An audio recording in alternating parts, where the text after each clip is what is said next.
Have you ever felt like you're just playing a part, like you're putting on a performance? Today, we're going to dig into the real cost of that perfect social mask, and we'll be using the incredible work of psychologist Carl Jung to do it. And just so you know, this isn't about simple self-improvement tips. This is about a much-needed and maybe a little uncomfortable confrontation with the self you've been hiding away. Oof, does that hit home for you? It's that feeling, isn't it? That quiet, cold exhaustion that's sitting just underneath a flawless performance. The sense that you're just an observer in your own life. It's a really common feeling, and it absolutely deserves a name. Yeah, we've all been there. You're at a work meeting, maybe a family dinner, and you're hitting all your cues, saying all the right things, and you can see those smiles of approval. But inside, you're kind of watching yourself from the outside, and it's draining. It feels unreal. And look, it is so easy to rationalize this, right? We tell ourselves, oh, I'm just being professional, or I'm just being socially skilled. But that explanation, it's really a defense mechanism. It's protecting a deep psychological structure that we almost never, ever stop to question. But here's the thing.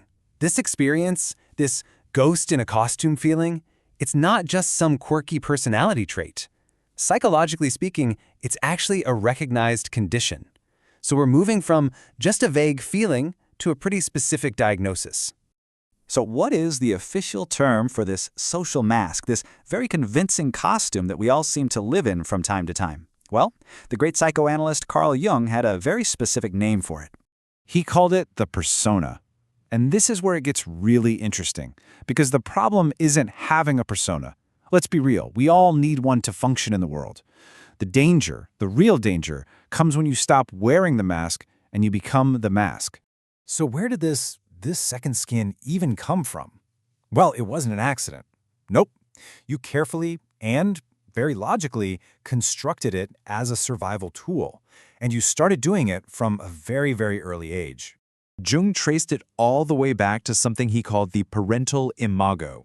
Just think of it like the subconscious instruction manual you wrote for yourself as a kid on how to be accepted. You learned really quick which parts of your true self earned you love and approval and, well, which parts were met with punishment, or maybe just silence. And this is what creates a psychic split. So as you see here, the approved self, that's the persona, it becomes the beautiful house you present to the world, built from all the traits that got you praise. But everything else, all those unacceptable parts, you can call that the shadow. And all of that stuff gets shoved right down into the basement.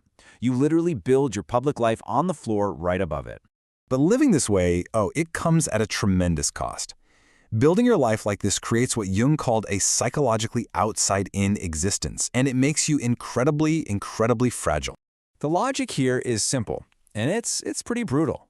Your mask was designed for other people's approval. That's its whole job. Because of that, your entire sense of self-worth is basically outsourced to their feedback. So what does this mean? It means when they criticize the mask, it doesn't just feel like feedback, it feels like your entire identity is collapsing around you. Just think about the competent professional persona. It's a common one. If you are 100% identified with being the person who always has it all together, then one little mistake at your job? That's not just an error. No way. It feels like a threat to a load-bearing wall of your entire psychological house. And this all leads to the hardest truth of all. You can be surrounded by people who like you, who approve of you, and yet you feel this deep, unshakable loneliness. And you wonder why. It's because the person they approve of isn't actually you. It's a curated presentation, and deep, deep down, you know it. Okay, so what's the way out? How do you even begin to take the mask off? Jung's answer wasn't to just smash the mask to pieces. His answer was to begin a process of building something stronger inside yourself. He called this whole process individuation. Really, it's about cultivating an internal center of gravity. It's like building a solid foundation for your psyche, so it no longer rests on these shaky, shifting opinions of other people. And from that place of strength, the persona stops being a prison and it becomes a conscious choice, a tool you can pick up and put down whenever you want. Now, I know this all sounds a little abstract, but Jung's method gives us a very concrete first step. We can actually start practicing this right now, just by looking at our own emotional reactions to the world around us. Okay, here's the protocol in practice. Step 1. Notice the people whose disapproval just devastates you, or whose behavior gets a really intense reaction out of you. Step 2. Recognize that this intensity, it's a projection.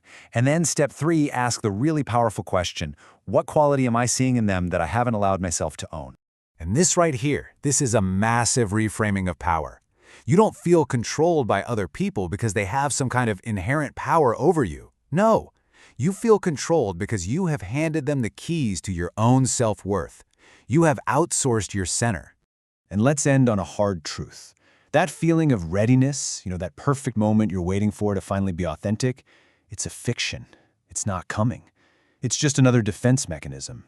The only way forward is to start acting from your own internal ground, one small, unmasked moment at a time.